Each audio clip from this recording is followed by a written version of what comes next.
In today's review, we have set 70722 OverBorg Attack containing 207 pieces and retailing for $20 back in 2014. As always, if you want to purchase this set on Bricklink, the average price new at the moment is $58, and if you want to purchase it used, that average price is going to be $26.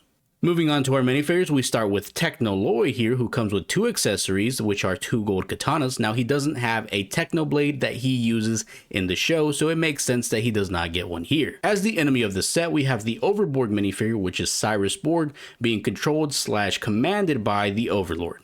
Taking off Lloyd's mask, we can get a better look at the combination between his hair and his face. And taking off the Overborg's headpiece, we can get a better overall view of his face as well. Flipping the minifigures around, we can see that the OverBorg minifigure does have an alternate face, that being of Cyrus Borg when he is in control. As for Lloyd, removing his hairpiece and his two katanas reveals that he has no alternate face, but he does have some back torso printing being hidden by his armor. So here we have our first side build. So we get a ramp here that is attached to a fire hydrant is what I assume this is. And then we also have this trash can, which does have some garbage in it, as you can see. At least I hope this is garbage and not what I think it is. Anyways, here we have our next side build, which is the Green Ninja Cycle.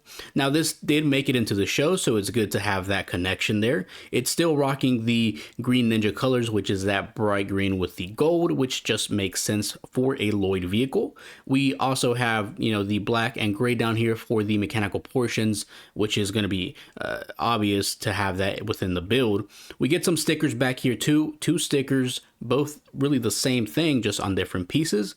Now, the biggest issue that I'm having with this vehicle overall is just kind of how small it is. It does feel a little small to me overall. I just would have liked it to seen maybe 3 studs longer and maybe 2 studs wider overall. It just feels very small. And if we can get Lloyd here, we can sit him in there just to look at the scale of the vehicle when a minifigure is in there. Now, he looks fine in there. I will say that he looks perfectly fine and kind of in scale with the vehicle overall. But in Ninjago, we're just so used to getting vehicles that are so much larger than this, so it just would have made more sense to see him in a little bit of a bigger vehicle than what we see here. Now, this vehicle does have the ability to roll, so let's go ahead and showcase that. And here's that same feature from a different view. Finally, we have the main build, which is this all-terrain bike tank looking thing. We don't see this in the show at all, so it didn't make the cut in that regard, but it's still something that we can review as a toy. So it's still following the Nindroid color scheme here, so it has the gray, the purple, the black, and then the red as an accent for those Nindroid colors that you see in the show. It also comes with some stickers, so we have 6 stickers total within the entire set, 2 being on the Lloyd bike, and then 4 being on this right here. So we have the sticker up front here, so that's just adding some texture up there. We also have this sticker on the left side here, which looks like wiring and maybe bolt heads at least. We have the same thing on the other side for that particular area, so more wiring, more potential bolt heads there. And then we also have, another sticker in the back here, adding to the texture of the back area. Now, there is some annoyances with this color scheme that they decided to go with, which is, the choices of blue as some of the Technic pins. You can kind of see them in some aspects, mainly here though. So that's kind of annoying. Why wouldn't they just go with a black or gray? So that doesn't make sense, but it's very minimal, so it's not that much of a big deal. It's just one of those things you kind of notice in the process of, taking a look over it. But because we don't have anything to compare this to, we can say that this thing is definitely menacing. The aura that it has because of all these blades is pretty interesting. So it has spinning blades. It has the blades coming out the front up here, more of these weapon blades here. It's just very menacing, and I think that's a good thing, especially because it's something that's potentially chasing Lloyd. So it just makes sense for it to be menacing in that regard. Now, it also has this exoskeleton thing up here, which is pretty cool. And then there is a seat there for our minifigure, the OverBorg. So let's go ahead and place him in there just so that we can get an idea of how he looks in scale with the vehicle. So there we go. He's up there. He's driving his vehicle here, and this is kind of how he looks like in the vehicle from a couple of different angles here. This does get in the way a little bit, so I'll move that out of the way. But I think it looks okay there from that perspective, or I just think the scale of it looks fine overall. Moving on to the play features, we get 2 play features with this main build here. So the first one's going to happen when the vehicle is in motion. So if you start moving this vehicle forward, the blades, as long as they're on the right, angle there, they start spinning. And, you can imagine that as a kid, you're driving this thing, you're chasing a ninja, and you're cutting everything in your path. And then, the treads adding to the all-terrain vehicle portion of it. So, you can imagine that this thing is always going to be chasing you. So this is pretty cool. The only, I guess, issue that I have with it is it doesn't always work properly. It's a little bit of a weird angle to get these things at, just so that it'll make the spinning feature work. That seems to work pretty well there.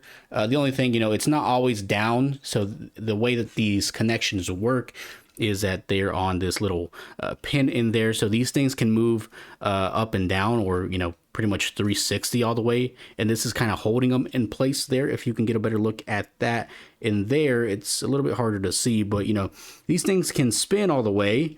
So there is that aspect of it. But this is holding them in place so that they'll lean forward mainly and not go all the way down. But again, it's a little bit interesting getting them into that position. You can see sometimes one side will spin and the other won't spin at all, just because it ends up raising one side.